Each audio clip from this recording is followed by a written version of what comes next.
You know, no one in this chamber is immune from disaster.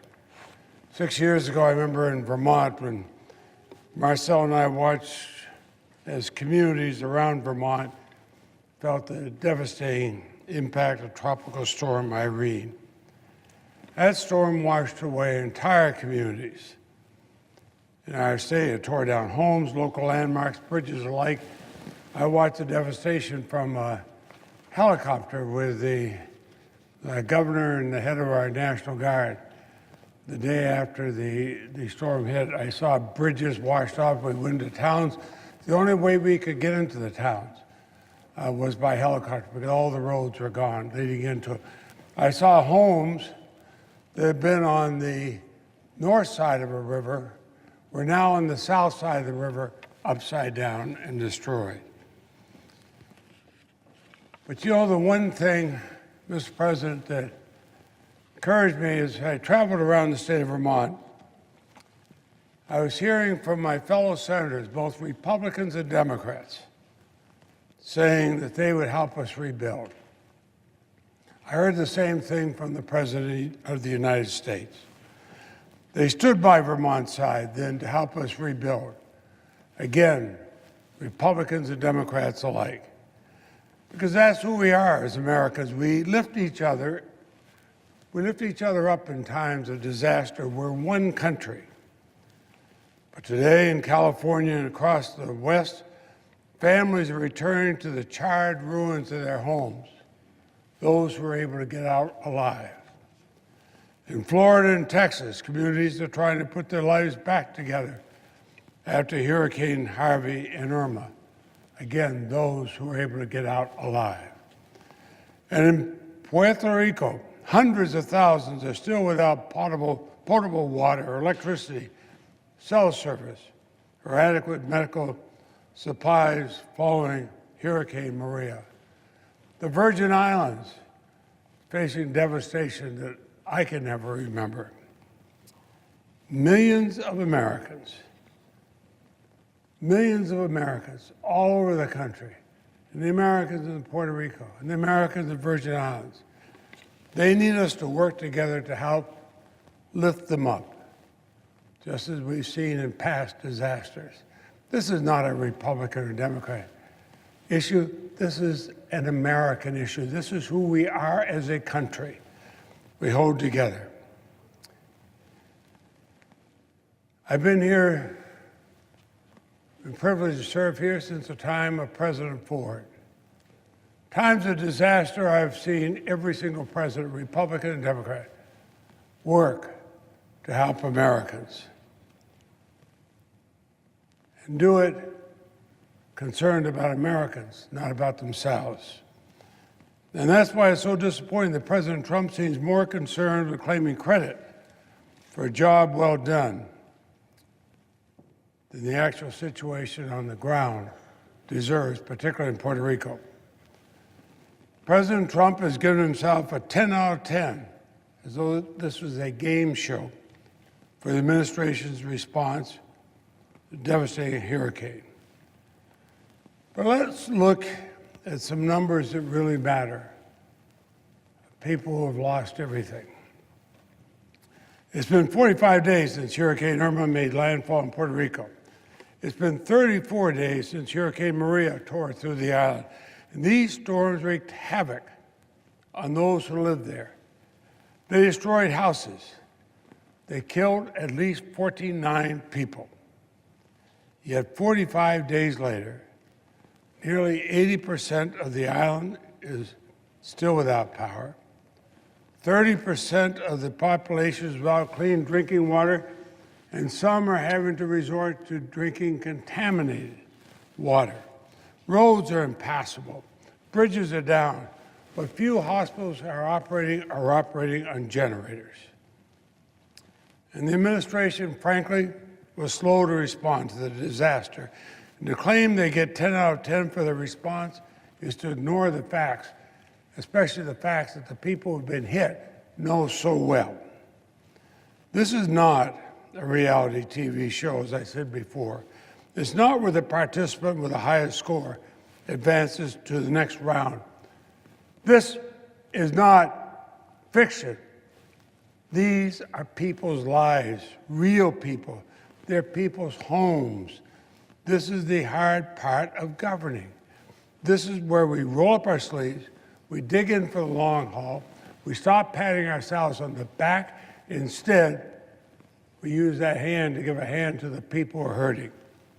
Now today we're going to vote to advance a disaster package. It contains $36.5 billion in additional emergency relief.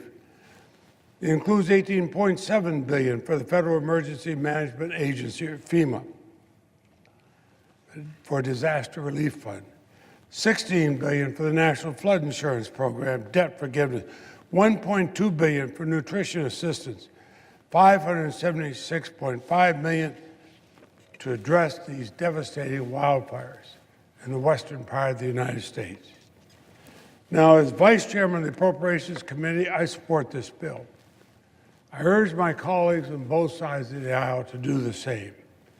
If we do not act, the Disaster Relief Fund and the Flood Insurance Program will run out of resources in a matter of days.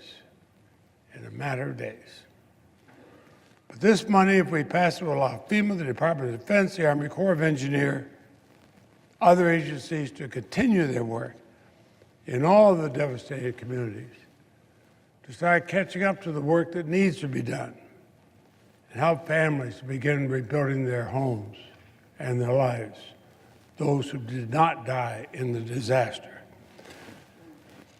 But this is just the next step. This is a multi-step process. This is the next step of the road to recovery. Last week, I met with the governor of Puerto Rico and his staff, Governor Ricardo Rossello. I've been many times to Puerto Rico in happier times, but here he detailed the unique challenges facing Puerto Rico. He's telling us what's happening to our fellow Americans. The electric grid was almost completely destroyed. Its infrastructure itself was demolished. Houses were flattened. At the same time, Puerto Rico faces a fiscal situation that will make it nearly impossible for it to provide the federal match required for more disaster assistance programs. It faces a Medicaid funding crisis that may leave nearly 1 million people without health care in just a matter of months, assuming we restore the health care. You know, this tells us our response can't be business as usual. We need to tailor disaster assistance to meet Puerto Rico's unique challenges. We may need to consider legislation to address its unique needs. Most importantly, we need to think long-term. If we simply replace and repair what was destroyed, that would be short-sighted. We have to help our fellow Americans in Puerto Rico recover and to rebuild, to be more resilient, better prepared.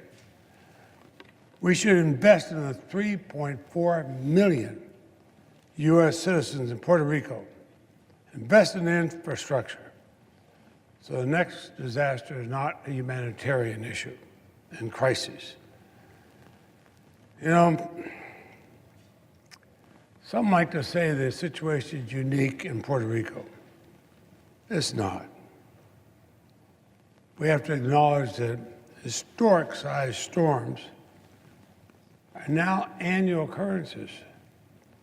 We have to respond accordingly. Even with help from our own citizens and from the national government, we're just now fully rebuilding in Vermont. And we weren't hit as badly as these other places were, because across the country, from wildfires in California, flood damage in Florida, Texas, and the U.S. Virgin Islands, as well as I said about Puerto Rico, we can invest in technology, we can invest in conservation infrastructure. That will mitigate further damage, but it will make these communities more resilient, because we can't speak about once in 100-year storms. Sometimes it's once in 2 months or once in 3-week storms, as we saw this year. So this requires a commitment from the United States government. It's not measured by days or weeks or months, but in years. A commitment that does not waver. A commitment that does not depend on whether you live in Texas or Florida, Puerto Rico, or the Virgin Islands. So today I urge all senators to support this emergency supplemental bill. It will provide much needed assistance to disasters across the country, but it's still just the next step on the path to recovery. The Trump administration is committed to putting forward a third, more comprehensive disaster package in the coming weeks. As Vice Chairman of the Senate Appropriations Committee, I intend to hold the administration to that commitment.